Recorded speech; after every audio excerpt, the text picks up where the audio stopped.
Hi everyone, అందరికీ నమస్కారం. Welcome to retail investor YouTube Telugu channel.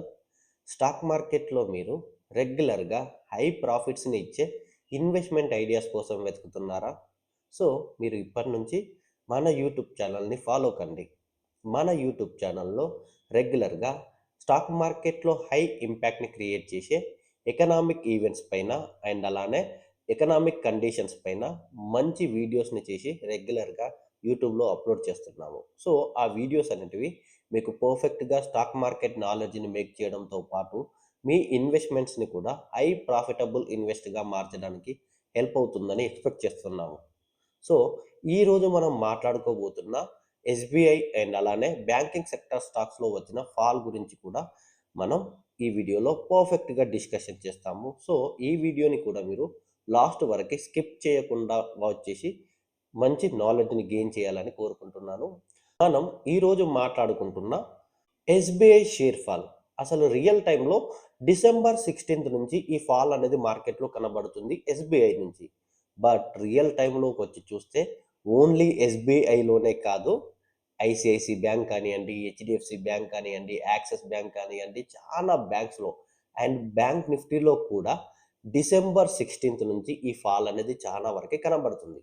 ఒకసారి మీరు చూసుకుంటే డిసెంబర్ 16th హెచ్డిఎఫ్సి బ్యాంక్లో, డిసెంబర్ 13th మీరు చూసుకోవచ్చు.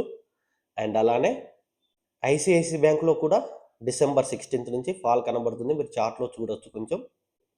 అండ్ యాక్సిస్ బ్యాంక్లో కూడా కంటిన్యూషన్ ఫాల్ అనేది డిసెంబర్ 16th నుంచి ఇంకా కొంచెం ఇంప్రూవ్గా కనబడుతుంది.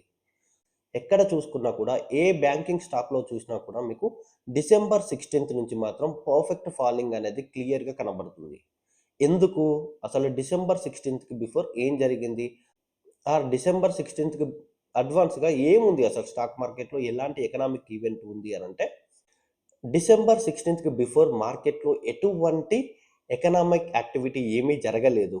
బట్ డిసెంబర్ 18th రోజు ఉన్న ఫెడ్ ఇంట్రెస్ట్ రేట్స్ అనేటివి మార్కెట్లో అడ్వాన్స్ ఫాల్ని క్రియేట్ చేశాయి. డిసెంబర్ 18th రోజు ఉన్న ఫెడ్ ఇంట్రెస్ట్ రేట్స్ అనేటివి and fed interest rate decisions అనేటివి మార్కెట్లో మనకి 16th నుంచి అడ్వాన్స్ ఫాలింగ్ని చూపించాయి. అసలు మనం మార్కెట్లో డిసెంబర్ 16th నుంచి అడ్వాన్స్ ఫాల్ని ఎందుకు ఎక్స్పెక్ట్ చేశాము అంటే, రియల్ టైంలో ఫెడ్ ఇంట్రెస్ట్ రేట్స్ అనేటివి రేట్ కట్ అనేది ఎలా ఉండబోతుంది ట్రంప్ 2.0లో అని చాలామంది ప్రిడిక్టర్స్లో ఒక క్యూరియాసిటీ అనేది ఉంది. సో అది క్లియర్గా మార్కెట్లో డిసెంబర్ 16th నుంచే మార్కెట్ ఫాల్ని చూపించింది. వేరే ఎటువంటి రీజన్ అనేది బ్యాంకింగ్ సెక్టార్లో లేదు. బట్ డిసెంబర్ 18th రోజు అనౌన్స్ చేయబడ్డ ఫెడ్ ఇంట్రెస్ట్ రేట్ డిసిజన్స్లో రేట్ కట్ అనేది ఉంది. కానీ మార్కెట్లో ఫ్యూచర్ రేట్ కట్ అనేది ఎలా ఉండబోతుంది అని అడిగిన ప్రశ్నకి మాత్రం ఫ్యూచర్లో మీరు ఎటువంటి రేట్ కట్ని ఎక్స్పెక్ట్ చేయలేకపోతారు అని ఫెడ్ చైర్మన్ రిపోర్టర్స్కి ఆన్సర్ చేశాడు. దాని ఇంపాక్ట్ అనేది ఇండియన్ ఈక్విటీ మార్కెట్లో అండ్ అలానే బ్యాంకింగ్ సెక్టర్ స్టాక్స్లో భారీ గ్యాప్ డౌన్ క్రియేట్ చేసింది. డిసెంబర్ 18th రోజు అనౌన్స్ చేయబడ్డ Fed interest rates decisions and ఆ తర్వాత ఫెడ్ చైర్మన్ మాట్లాడిన మాటలతోని క్లియర్గా డిసెంబర్ 19th రోజు మార్కెట్లో భారీ గ్యాప్ డౌన్ అనేది ఏర్పడింది. ఆ గ్యాప్ డౌన్ నుంచి మార్కెట్స్ ఆ రోజు కోలుకున్నా కూడా డిసెంబర్ 20 రోజు రూపాయి బలహీనత, డాలర్ వాల్యూ అనేది స్ట్రాంగ్ కావడం, రూపాయి విలువ అనేది మార్కెట్లో చాలా మంది ఇన్వెస్టర్స్ని అట్రాక్ట్ చేయలేకపోయింది. అండ్ మార్కెట్లో కూడా క్లియర్గా ఒక ఫియర్స్ని కూడా క్రియేట్ చేసింది. మార్కెట్లో చాలా దారుణమైన ఫాలింగ్ అనేది డిసెంబర్ 20 రోజు ఏర్పడింది. అది ఓన్లీ రూపీ వాల్యూ అనేది డిప్రిషియేట్ కావడం ద్వారా. అది క్లియర్గా మనం బ్యాంకింగ్ సెక్టర్ స్టాక్లో చూడొచ్చు, నిఫ్టీలో చూడొచ్చు, ఆల్ స్టాక్స్లో కూడా చూడొచ్చు. డిసెంబర్ 20 రోజు మార్కెట్లో చాలా దారుణమైన ఫాలింగ్ అనేది కనబడింది. ఆ తర్వాత కొద్ది రోజులు మార్కెట్స్లో ఈ సెంటిమెంట్ అనేది రూపీ వాల్యూ డిప్రిషియేట్ అవ్వడం అనేది కంటిన్యూ అయింది. అండ్ జనవరి 3rd రోజుకి వచ్చి చూస్తే మార్కెట్లో మనకి హెచ్ఎంపివి వైరస్ ఫియర్స్ ఏర్పడ్డాయి. మార్కెట్లో చాలా మంది ఎక్స్పెక్ట్ చేయని ఒక వైరస్ అనేది క్లియర్గా ఇండియాలోకి ఎంటర్ అవబోతుంది అన్న ఫియర్స్ అనేటివి క్లియర్గా ఏర్పడ్డాయి. అండ్ ఆ తర్వాత జనవరి 6th రోజు క్లియర్గా ఇండియా నుంచి 3 to 4 కేసెస్ అనేటివి రిజిస్టర్ అవ్వడం, మార్కెట్లో చాలా దారుణమైన ఫాలింగ్ అనేది కనబడింది. దాన్ని మీరు క్లియర్గా గమనించి చూడొచ్చు మార్కెట్లో చార్ట్లో ఎంత దారుణమైన ఫాలింగ్ అనేది ఉందో. రియల్ టైమ్‌లో చార్ట్‌లో ఎంత దారుణమైన ఫాలింగ్ ఉందో మీరు గమనించొచ్చు. థర్డ్ అండ్ సిక్స్త్ రోజు. బట్ సిక్స్త్ తర్వాత మార్కెట్‌లో సెంటిమెంట్స్ అనేటివి క్లియర్‌గా ఆ మార్కెట్‌లో సెంటిమెంట్స్ అన్నీ కూడా టెక్నికల్ మొమెంటంలోకి మారాయి. టెక్నికల్ మూవ్‌మెంట్స్ అనేటివి క్లియర్‌గా మార్కెట్‌లో డౌన్ ట్రెండ్‌ని రిప్రజెంట్ చేశాయి. మార్కెట్‌లో చాలా కంపెనీస్ యొక్క షేర్ వాల్యూస్ అనేటివి క్లియర్‌గా టెక్నికల్ ఫాల్‌ని చూయిస్తూ మార్కెట్‌లో దారుణమైన ఫాలింగ్‌ని క్రియేట్ చేశాయి. మీరు క్లియర్‌గా చూసుకోవచ్చు ప్రతి కంపెనీలో ఏర్పడ్డ ఫాలింగ్ అనేది కూడా టెక్నికల్ ఫాలే. వేరే ఎటువంటి ఫాలింగ్‌ని బేస్ చేసుకొని, వేరే ఎటువంటి కండిషన్‌ని బేస్ చేసుకొని వచ్చింది మాత్రం కాదు. మీరు బాగా అర్థం చేసుకోవచ్చు. బ్యాంకింగ్ సెక్టార్‌లో ఎటువంటి ఇంపాక్ట్ క్రియేట్ చేసే విషయాలనేటివి ఏమీ జరగలేదు. ఓన్లీ ఎకనామిక్ కండిషన్స్ బేస్ చేసుకునే ఫాల్ అయ్యాయి. అది ఏంటిది అనంటే ఆర్‌బీఐ నుంచి మనం ఫ్యూచర్‌లో రేట్ కట్‌ని ఎక్స్‌పెక్ట్ చేయగలుగుతామా అన్నదానికి ఒక సమాధానం. అండ్ అలానే బడ్జెట్ కండిషన్స్ అండ్ అలానే Q3 రిజల్ట్స్. ఇప్పుడు మార్కెట్‌లో చాలా మంది ఇన్వెస్టర్స్‌కి ఉన్న ఏకైక డౌట్ బడ్జెట్ ర్యాలీ. అసలు రియల్ టైమ్‌లో మనం బడ్జెట్ ర్యాలీని బుల్లిష్ సైడ్‌లో ఎక్స్‌పెక్ట్ చేయవచ్చా? లేదంటే బేరిష్ సైడ్‌లోనే ఎక్స్‌పెక్ట్ చేయాలా? దానికి మార్కెట్‌లో ఆర్‌బీఐ, ఎంపీసీ డిసిజన్స్ ఎలా ఇంపాక్ట్ చేస్తాయి? Q3 రిజల్ట్స్ అనేటివి ఎలా ఇంపాక్ట్ చేస్తాయి అన్న డౌట్ చాలా మందికుంది.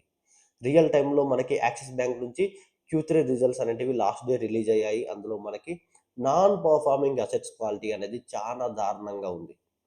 ఎన్‌పీఏ అనేది ఇంక్రీజ్ అయింది. నాన్ పర్ఫార్మింగ్ అసెట్స్ అనేటివి ఇంక్రీజ్ అయ్యాయి. సో, అది క్లియర్‌గా కంపెనీ యొక్క షేర్ వాల్యూని 5% డిప్రిషియేట్ చేసింది. యాక్సిస్ బ్యాంక్ అనేది -5% తోని ట్రేడ్ అవుతుంది.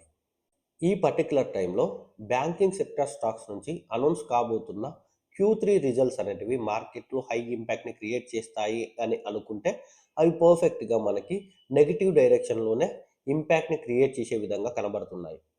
ఏ కంపెనీ నుంచి చూసినా కూడా అంత ఎఫెక్టివ్ రెవెన్యూ గ్రోత్ అనేది ఈ పర్టిక్యులర్ క్వార్టర్‌లో వస్తది అన్న నమ్మకం అనేది ఎవరికీ లేదు. అండ్ అలానే ఫ్యూచర్ రేట్ కట్ అనేది ఆర్‌బీఐ అనౌన్స్ చేయబోయే ఫ్యూచర్ రేట్ కట్ అనేది కూడా ఉండదు. మార్కెట్‌లో స్టేబుల్ ఇంట్రెస్ట్ రేట్స్ అనేటివి మళ్ళీ కంటిన్యూ అవుతాయన్న నమ్మకం చాలా మందికి ఉంది.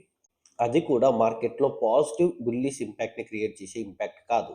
అండ్ అలానే బడ్జెట్ కూడా ఈసారి అంత అట్రాక్టివ్‌గా ఎలా ఉండబోతుంది? ఇప్పుడున్న హై ఇన్‌ఫ్లేషన్ అండ్ లో జీడీపీ గ్రోత్ కండిషన్‌లో బడ్జెట్ అనేది ఎలా ఇంపాక్ట్ చేయబోతుంది? టాక్స్ ఎగ్జంప్షన్ అనేది ఎలా అనౌన్స్ చేయబోతున్నారు? అసలు టాక్స్ ఎగ్జంప్షన్ అనేది ఎలా ఉండబోతుంది అన్న డౌట్ కూడా చాలా మందికుంది. సో, ఈ ఫ్యాక్టర్స్ అన్నీ కూడా పర్ఫెక్ట్‌గా ఫిబ్రవరి 1 నుంచి మార్కెట్‌లో ఒక హై ఇంపాక్ట్‌ని క్రియేట్ చేసే ఈవెంట్‌గా భావిస్తున్నారు. అంటిల్ అన్లెస్ అప్పటి వరకి మార్కెట్‌లో సెంటిమెంట్స్ అనేటివి న్యూట్రల్‌గా ఉండడానికి అవకాశం ఉంది. ఒకవేళ Q3 రిజల్ట్స్ అనేటివి ఇంపాక్ట్ చేస్తే ఏదన్నా ఒక పర్టిక్యులర్ స్టాక్ పెరగడానికి అవకాశం ఉంటది కావచ్చు కానీ, మేజర్‌గా మాత్రం బడ్జెట్ ర్యాలీ అనేది ఎక్స్‌పెక్ట్ చేయడానికి చాలా వరకి స్కోప్ లేకుండా పోయింది. ఎందుకంటే జస్ట్ 10 డేస్‌లోనే మనకి బడ్జెట్ అనౌన్స్‌మెంట్ ఉన్నాయి. అండ్ ఈ పర్టిక్యులర్ టైమ్‌లో మార్కెట్స్ అనేటివి చాలా దారుణంగా ఫాల్ అవుతున్నాయి. రిలయన్స్ కానియండి, ఇన్ఫోసిస్ కానియండి మంచి రిజల్ట్స్‌ని అనౌన్స్ చేసినా కూడా అవి చాలా దారుణమైన ప్రాఫిట్ బుకింగ్‌ని చూయించాయి ఈరోజు. ఇన్ఫోసిస్ అనేది షార్ట్ ఫాల్‌ని చూయిస్తే, రిలయన్స్ మాత్రం ప్రాఫిట్ బుకింగ్‌ని చూయించింది. అండ్ అలానే మార్కెట్ అనేది ఈరోజు ఫాల్ అయింది. ఎందుకు అనేది క్లియర్‌గా చాలా మందికి అర్థం కాని విషయం. అండ్ ఈ పర్టిక్యులర్ టైమ్‌లో మార్కెట్‌లో ఎటువంటి మూవ్‌మెంటంనైనా కూడా మనం టెక్నికల్‌గానే ఐడెంటిఫై చేసి మూవ్ కావాలని చాలా మంది ప్రిడిక్ట్ చేసి చెప్తున్నారు. సో, నేను కూడా అలానే ఫాలో అవుతూ అండ్ నేను కూడా అదే ఫాలో అవుతూ మార్కెట్‌లో ట్రేడ్ యాక్టివిటీస్‌ని పెర్ఫార్మ్ చేయడానికి ట్రై చేస్తున్నాను. ఓన్లీ టెక్నికల్ మొమెంటమ్స్‌ని పర్ఫెక్ట్‌గా ఐడెంటిఫై చేయడం, ఆ టెక్నికల్ మొమెంటమ్స్‌కి పర్ఫెక్ట్‌గా మన ట్రేడ్ ప్లాన్‌ని ప్లాన్ చేసుకోవడం మంచిది అని అనుకుంటున్నాను. Economic events and economic conditions base చేసుకొని ఒక పర్టిక్యులర్ డైరెక్షన్‌లో పొజిషన్ ట్రేడింగ్ చేయడం అనేది ఈ సిట్యుయేషన్‌లో రైట్ కాదని చాలామంది ట్రస్ట్ చేస్తున్నారు. అండ్ నేను కూడా దాన్నే చెప్పాలనుకుంటున్నాను. సో, మీరు పర్ఫెక్ట్‌గా ఒకవేళ బ్యాంకింగ్ సెక్టర్ స్టాక్స్‌లో ట్రేడ్ చేయాలి అన్నా, ఇన్వెస్ట్ చేయాలి అన్నా కూడా కొంచెం వెయిట్ చేయండి. ఎందుకంటే బడ్జెట్ అండ్ ఆ తర్వాత ఆర్‌బీఐ, ఎంపీసీ డిసిజన్స్ అనౌన్స్ అయిన తర్వాత మార్కెట్‌లో ఒక మూవ్‌మెంటమ్ అనేది కంటిన్యూయేషన్ ఫ్లోని క్రియేట్ చేయగలుగుతుంది. అంటిల్ అన్‌లెస్ ఒక కంటిన్యూయేషన్ ఫ్లో అనేది రాకపోవచ్చు. సో, మీరు దీన్ని బేస్ చేసుకొని మీ ట్రేడ్ ప్లాన్‌ని ప్లాన్ చేయండి. అండ్ అలానే మార్కెట్‌లో ఈ ఫాల్ అనేది క్లియర్‌గా కంపెనీస్ యొక్క షేర్ ప్రైస్‌ని చాలా డిప్రిషియేట్ చేస్తది అన్న ఫియర్‌నయితే పెట్టుకోకండి. ఒకవేళ మార్కెట్‌లో ఆ ఫాల్ వచ్చినా కూడా బ్యాంకింగ్ సెక్టర్ స్టాక్స్ అనేటివి చాలా ఈజీగా పుంజుకోగలుగుతాయి. మార్కెట్‌లో హై వోలటాలిటీ అనేది ఎప్పుడు బ్యాంకింగ్ సెక్టార్ నుంచే ఉంటది కాబట్టి ఫాల్ ఎక్కువనే ఉంటుంది. గెయిన్ కూడా ఎక్కువనే ఉంటుంది. సో, దాన్ని మీరు ఎప్పుడు సో దానికి మీరెప్పుడు భయపడకుండా మీ ట్రేడ్ యాక్టివిటీస్ని ప్లాన్ చేసుకోవడం బెటరే. ఎప్పుడైనా మీరు బాగా గుర్తుంచుకోండి, బ్యాంకింగ్ స్టాక్స్ అనేటివి హై వోలటాలిటీ స్టాక్స్. అవి క్లియర్గా ఎకనామిక్ కండిషన్స్ అండ్ ఎకనామిక్ ఈవెంట్స్ని బేస్ చేసుకొని బాగా వోలటైల్ అవుతాయి. సో మీరు దాన్ని బాగా గుర్తుంచుకోవాలి.